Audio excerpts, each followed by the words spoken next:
Saksakalyan gunarnavasya Vande Guru Sri Charanaravindan.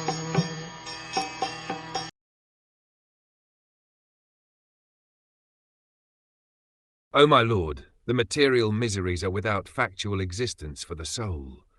Yet as long as the conditioned soul sees the body as meant for sense enjoyment, he cannot get out of the entanglement of material miseries, being influenced by your external energy. The whole trouble of the living entity in material existence is that he has an independent conception of life.